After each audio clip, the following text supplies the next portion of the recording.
Presumably, a couple years ago, a guy walked into a board meeting and he said, "Oh my god, guys, I have the greatest idea for a 15-minute short film." And they said, "You know what? That sounds awesome. Let's stretch it out, water it down, and make it a feature-length film because money."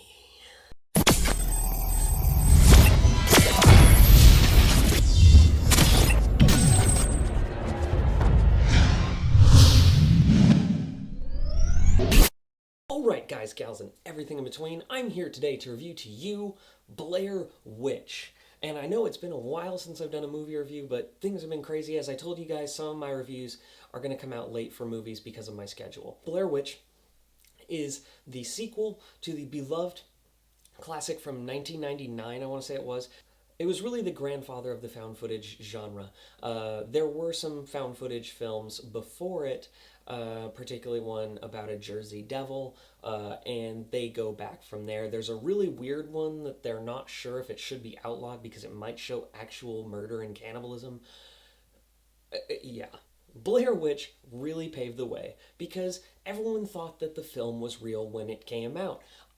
When I first saw it, I had a friend who was kind of a jerk, and he told me that it was a documentary about this real thing that happened. So I watched it as way too young, thinking that it was real as well. I didn't see it in theaters or anything like that. I saw it at a friend's house on VHS in the dark with trees behind us, and it was scary as hell. This is real, and I was like, how does no one question supernatural things anymore? Then I found out it was fake and, not real, but it was a movie, and I was like, cool. So when I found out that this film was being made, I was really excited. I was really pumped in a weird way. Like, I don't usually look forward to horror movies per se. Like, oh yeah, guys, horror.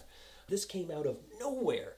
And it's from one of the directors from VHS 2, and he brings us a full new Blair Witch film. And I have to say, this film is a bit of a mixed bag for me. I walked out of the film going, you know what? Seriously, it had some problems, but there were 15 minutes of it that were so amazing. I can't help but say, wow, that was actually pretty cool. And then there's the rest of it. And I'm not even just talking about the slow to get start because I'm okay with that. It's just that things like Cloverfield paved the way for found footage in terms of its pacing and its structure. And this film really kind of stumbles with that for a while. I personally really loved, for example, the last 10 minutes of the movie. It was some of the most intense nail-biting stuff I have seen all year. I absolutely loved that stuff. It was great, but the problem is they had a really compelling beginning that they set the stage, and then a really compelling end. But that didn't make a feature-length movie. When you put it together, they were like, yeah, we got 20 minutes, guys. Ooh, that's all we got? Let's do a bunch of random shots walking through the woods doing this. Oh, let's bring a drone up here because they're trying to have new ways to tell it. And this art student who's doing a documentary has way too many cameras that no film student could ever afford or check out from one of their video cage libraries. I know because I went to film school. And yeah, no. Bluetooth cameras, they've got GoPros, they've got drones. No. So as they go out into the woods, the movie just felt like it didn't feel like there were all of these ups and downs. It felt like just point A, point B, there you go. Which A Good Day to Die Hard suffered from, where it's like, okay, we need to go into the woods and find this house and find my sister. All right, we're in the woods and here we are. Boom, movie over. And the middle of it does fall apart because you get those jump scares. When are horror directors gonna learn jump scares don't work? And especially in found footage where all of a sudden it's like, oh, hey man, how you doing? That isn't scary. The things that were scary were the unsettling imagery that you can get in a Blair Witch film, that just it feels visceral. And where the first Blair Witch, even watching it now knowing it's a movie, it looks like real life, looks like amateurs. This film looks like a movie. Swear to God, for a while I thought I was watching Cloverfield in the Woods. I sat there and I was listening to things out that were going on that were supposed to be creepy, and I was like, and then things were happening. I was like, I'm pretty sure I'm watching Cloverfield in the Woods. Then you get those annoying things, as I said, that it feels like they need to draw out the runtime.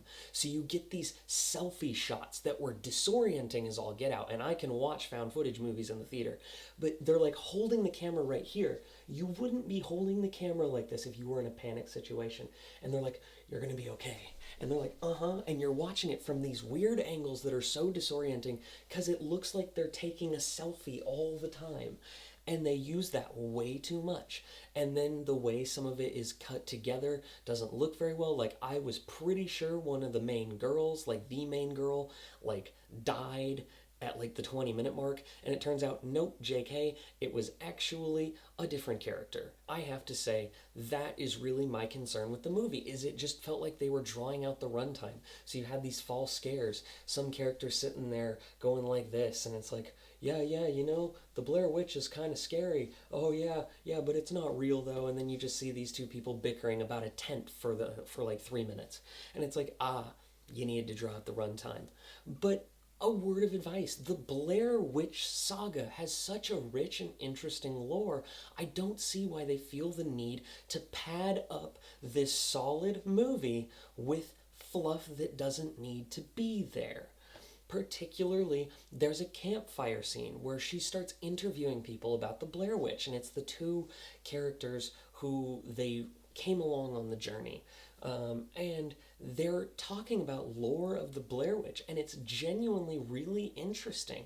And I was on the edge of my seat, and nothing's going on. It was just like, wow, I'm really intrigued in the Blair Witch lore. And some of it I knew, of course, and some I didn't. And it was like, wow, I'm gathering up these pieces of Blair Witch. I think that's really awesome. And then they go back to the padding or the jump scares, and it felt like every time this movie took a step forward, it took 2 steps backwards. So that's where I feel like I have a mixed bag on this movie. Granted, the ending is absolutely intense and incredible, but it didn't feel like Blair Witch at the same time. But as I said, it has genuine horror, genuine tension, and I was watching it through my eyes like this.